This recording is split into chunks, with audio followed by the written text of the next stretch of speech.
bienvenue. Aujourd'hui, on plonge au cœur d'une bataille féroce, celle que se livrent les États-Unis et la Chine. C'est une lutte pour la suprématie technologique, économique, militaire même, surtout sur les semi-conducteurs et l'intelligence artificielle.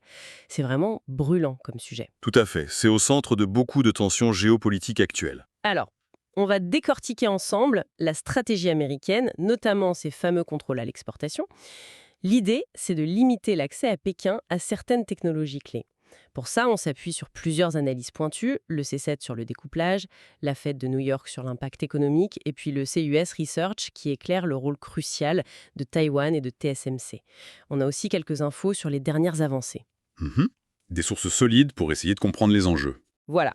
L'objectif, c'est de voir si cette stratégie de découplage fonctionne, ce qu'elle coûte, et comment les autres acteurs, la Chine, Taïwan, réagissent.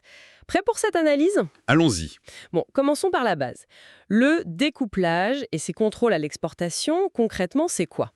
Ce sont des outils politiques, hein. Les États-Unis les utilisent pour essayer de séparer certains liens économiques avec la Chine. Spécifiquement, pour empêcher un rival, donc la Chine, d'avoir accès aux équipements, au savoir-faire, pour rattraper les USA dans des technologies de pointe. Celles jugées stratégiques, comme les puces les plus avancées ou l'IA. D'accord. Donc, l'idée, c'est de freiner la Chine. Sécurité nationale, protection des industries américaines, c'est ça l'argument officiel. C'est ça. C'est souvent présenté sous cet angle. Protéger l'avantage technologique et la sécurité nationale. Et alors, la question clé, est-ce que ça marche? Est-ce que ça a déjà fonctionné? Vous parliez d'un précédent avec les satellites. Oui, le CCT a étudié ce cas. Dans les années 90, après des affaires de transfert de technologie, les USA ont mis des contrôles stricts sur les technologies satellitaires vers la Chine. Intéressant. Et qu'est-ce que ça nous apprend pour aujourd'hui? Deux leçons principales, je dirais. Premièrement, le découplage peut retarder les progrès d'un rival qui est motivé, surtout si on contrôle des points clés de la chaîne d'approvisionnement au début. Mais, et c'est la deuxième leçon, ça arrête difficilement complètement ces progrès. La Chine a fini par maîtriser la technologie spatiale, parfois par des moyens détournés, comme l'espionnage, ou en trouvant d'autres fournisseurs hors USA. Donc ça ralentit, mais ça ne bloque pas sur le long terme si le pays est déterminé. C'est un peu ça. C'est tout à fait ça. Et ça pose question pour l'IA aujourd'hui, forcément. Justement, l'IA, le terrain de jeu actuel, est-ce qu'on peut appliquer la même recette? Ah, là, c'est beaucoup, beaucoup plus compliqué. L'IA, ça repose sur quoi? Les données, les algorithmes et la puissance de calcul, donc les puces. Oui. Or, les données, elles sont partout, générées en permanence. Et les algorithmes, le code, c'est souvent open source. Très facile à copier, à partager, via GitHub, par exemple. Donc impossible à contrôler vraiment. Contrôler les données et les algos de façon large, ce serait quasi impossible. Et même contre-productif pour l'innovation américaine elle-même. Reste le matériel alors, les fameuses puces avancées. Exactement, c'est là que la chaîne d'approvisionnement est très concentrée.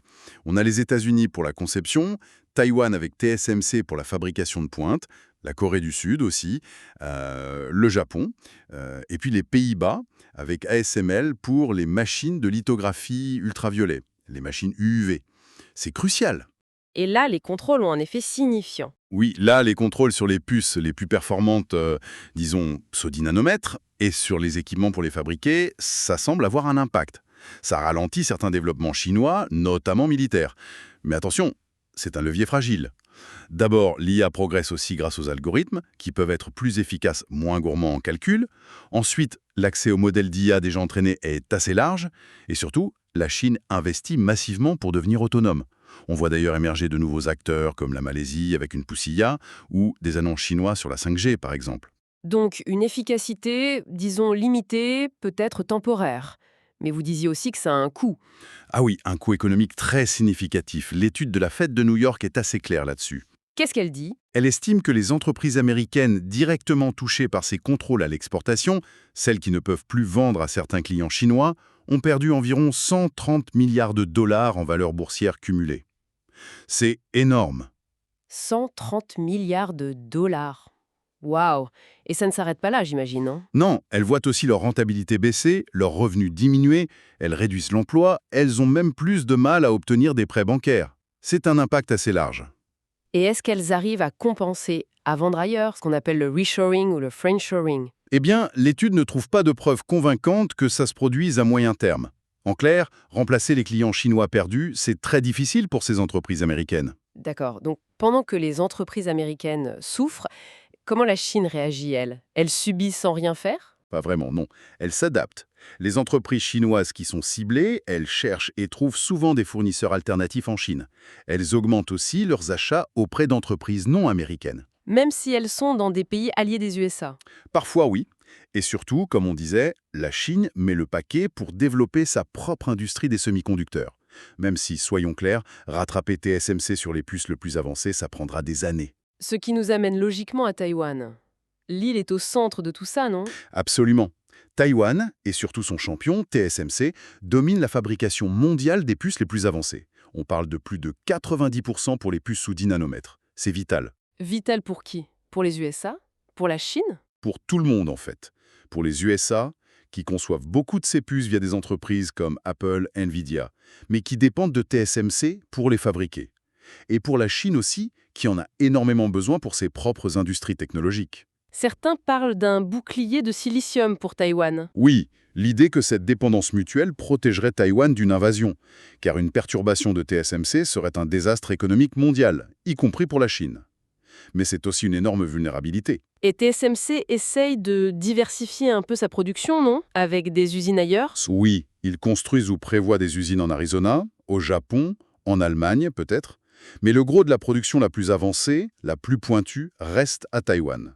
C'est là qu'ils ont l'écosystème, l'expertise, les coûts les plus bas. C'est très difficile à répliquer ailleurs rapidement. Et l'économie de Taïwan elle-même, elle dépend énormément de ça. Énormément. L'étude du NUS le montre bien. 40% des exportations de Taïwan, ce sont des circuits intégrés. C'est beaucoup plus que la Corée du Sud, qui est à 19%, ou la Malaisie à 26%. C'est un moteur incroyable pour leur économie, mais ça crée aussi une dépendance risquée.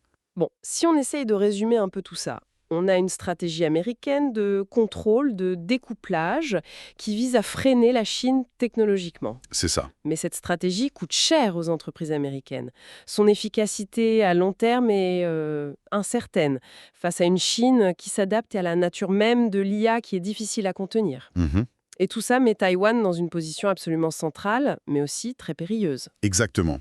Et ça soulève une question fondamentale, je pense. C'est celle de l'équilibre. C'est ça ton- C'est-à-dire, jusqu'où peut-on aller dans ce découplage pour des raisons de sécurité nationale, au risque de fragmenter complètement l'économie mondiale, d'affaiblir sa propre industrie technologique au passage, et peut-être, au final, de ne faire que retarder la montée en puissance d'un rival qui, de toute façon, trouvera des moyens de contourner.